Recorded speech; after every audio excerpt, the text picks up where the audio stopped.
अस्सलामुअलैकुम guys, welcome back to my channel and welcome back to another vlog. और जैसे मैंने कहा था आपको पिछले व्लॉग में कि इवेंट होने वाला है आज, तो वो वाला व्लॉग हो सका तो मैं आपके साथ शेयर करूँगी। तो मॉर्निंग से मैं स्टार्ट कर रही हूँ और अभी ब्रेकफास्ट की तैयारी कर रहे हैं हम। और सुबह में हमने बनाए थे नाश्ते में रोटी और आलू की सब्ज़ी और रोटियां बनाई थी हमने। तो अभी यहाँ पे प्याज काट रहे हैं। और आज है मेरी सिस्टर यानी मेरी बाजी जो है उनका बर्थडे है, तो हमने सोचा है क्यों ना आज सेलिब्रेट कर रहे हैं। और हमने मेन्यू बनाया था कि वो हम बनाएंगे, लेकिन वोटिंग हमारे यहाँ आज थी तो उसकी वजह से कोई भी शॉप्स ओपन नहीं थी। और हम एक दिन पहले हमने सोचा था कि लेके आएंगे जो जो चीज़ें हमें चाहिए होगी, लेकिन नहीं लाया हमने और शॉप्स भी ओपन नहीं हुई। तो जो हमने सोचा था वो बिल्कुल नहीं हुआ, इसलिए हमने बाहर से ही कुछ चीज़ें लाई थी। तो आपको आगे व्लॉग में पता चल जाएगा हमने क्या लिया है। और यहाँ पे आलू को भी भिगो के रखा हुआ है, इससे आलू काले नहीं होते, वरना काले होना शुरू हो जाते हैं जब आलू को छील के काट के रखते हैं। जब छीलते हैं आलू को तो तभी वो काले होना स्टार्ट हो जाते हैं। तो पानी में जब भिगो के रखते हैं तो इससे वो काले नहीं होते। और यहाँ पे आलू बन रहे हैं अभी, और यहाँ पे प्याज डाल दिए और इसी तरह से हम पका रहे थे इसे। और पिछले दिन की बिरयानी भी बची हुई थी, तो हमने सोचा था क्यों ना वही खा लें, लेकिन थोड़ी ही थी वो, इसलिए हमने ब्रेकफास्ट बना लिया। और फ्रोज़न चीज़ें वैसे भी ज़्यादा दिन रख के नहीं खानी चाहिए, 24 घंटे के अंदर फ्रोज़न चीज़ें निकाल लेनी होती है। तो ज़्यादा फ्रोज़न भी हमारी सेहत के लिए अच्छा नहीं होता। तो कोशिश करें कि कम से कम फ्रोज़ करें चीज़ें खाने की। और यहाँ पे बस आलू बन रहे थे और इसी के साथ कुकटॉप भी हम साफ़ कर लेते हैं, क्योंकि जब काम होता है तभी सारे सफाई वगैरह कर सकते हैं। इससे ज़्यादा काम हमें नहीं लगता, उसी के साथ हो जाता है सब। जब कुकिंग ख़त्म हो जाती है तो उसी के साथ सब साफ़ भी हो जाता है, इससे ज़्यादा नहीं लगता हमें काम। एंड शायद ये फर्स्ट रूटीन है जिसमें मैंने ब्रेकफास्ट रूटीन अपनी शेयर की है। मॉर्निंग रूटीन ब्रेकफास्ट अपना जैसे बनाते हैं वो first time I think share किया है मैंने। सो आई होप आपको आज का मेरा ये व्लॉग पसंद आएगा। लास्ट तक एंड तक देखें मेरा व्लॉग।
बस ब्रेकफास्ट करने के बाद मैंने कोई भी वीडियो शूट नहीं की। और इसके बाद हम अभी जा रहे हैं फूफी के यहाँ। और फूफी के यहाँ इसलिए जा रहे हैं क्योंकि उन्होंने बुलाया था हमें कि उनकी बेटी की शादी हुई है, तो उनकी शादी की फ़िल्म जो है वो बन के आ चुकी है, तो तुम लोग आ जाना देखने। उन्होंने काफ़ी बार बुलाया, लेकिन शिफ्टिंग की वजह से और बहुत बिज़ी होने की वजह से हम नहीं जा पाए। इसलिए आज हमें मौका मिला जाने का, तो अभी हम फूफी के यहाँ जा रहे हैं।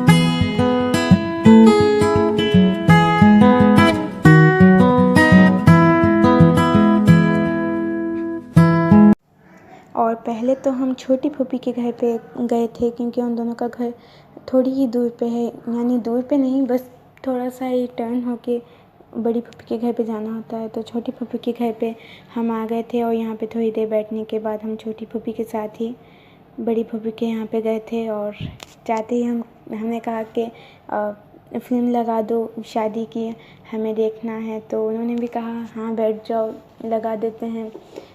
एंड वहाँ से हम लगभग 7:30 बजे तक घर पे आ गए थे। और फिर अब्बू लेके आए थे, क्योंकि हमने सही बैठ नहीं किया, तो अब्बू केक लेके आए थे। और ये है कूल केक, और इसी के साथ पैक करके यहाँ पे हार्ट शेप में ये हैप्पी बर्थडे वाला दिया गया है। एंड इसके साथ केक कटिंग करने के लिए नाइफ़ है, और इसे वॉश करना होता है, क्योंकि कोरोना वायरस है। अगर कोरोना वायरस नहीं हो तो भी वॉश करना बहुत ज़रूरी है, कोई भी चीज़ जब बाहर से आती है तो। और इसी के साथ यहाँ पे अब्बू ये लेके आए थे, और ये थी कचौरी, और उसी के साथ था थोड़ा नमकीन, क्योंकि सेलिब्रेट हमने करना सोचा था लेकिन कुछ भी नहीं बना, इसलिए अब्बू कचौरी और नमकीन लेके आए थे। और बस यहाँ पे अभी केक कटिंग चल रही है, और यहाँ पे इसे लगा रहे थे। और बस इतना सा ही हमने सेलिब्रेट किया है। और कूल केक लेके आए हैं हम यहाँ पे, and pineapple glaze cool cake है ये। एंड इसका बोर्ड निकालना, कार्डबोर्ड जो है वो लगा होता है, तो उसे निकालना होता है। और हमने इसी तरह से इसे प्लेट पे रखा हुआ है। एंड बस अब केक कट करेंगे, और अभी केक कट करेंगे। तो यहाँ पे हम सब विश कर रहे थे, और क्योंकि सिस्टर का नाम नुसरत है, तो यहाँ पे नुसरत लिखा हुआ है केक पे। एंड मेरे भाई के बर्थडे के व्लॉग में भी आपने देखा होगा नवाज़ लिखा हुआ था, तो हमारे नाम सिमिलर अल्फ़ाबेट से आते हैं। और लास्ट में बर्थडे व्लॉग जो था मेरे भतीजे का, वो भी ज़रूर देखिए। बस छोटा सा ही शूट किया था मैंने। और बस यहाँ पे केक कट हो चुका है, और यहाँ पे थी कचौरी, और इसी के साथ नमकीन भी थी। और बस डिनर में हमने कुछ भी स्पेशल नहीं बनाया था, इतना सा ही था। और बस यहाँ पे मैंने एक पीस निकाल लिया है अपने लिए। और मुझे कूल केक इतना मेरा फेवरेट है, बहुत टेस्टी होता है। और इसकी फ्रॉस्ट विपिंग क्रीम जो होती है वो तो इतनी टेस्टी होती है, और इस केक के साथ बहुत टेस्टी लगती है। आप भी ज़रूर ट्राई कीजिए कूल केक पाइनएप्पल फ्लेवर में। तो मिलती हूँ आपसे नेक्स्ट व्लॉग में, तब तक के लिए टेक केयर, बाय बाय।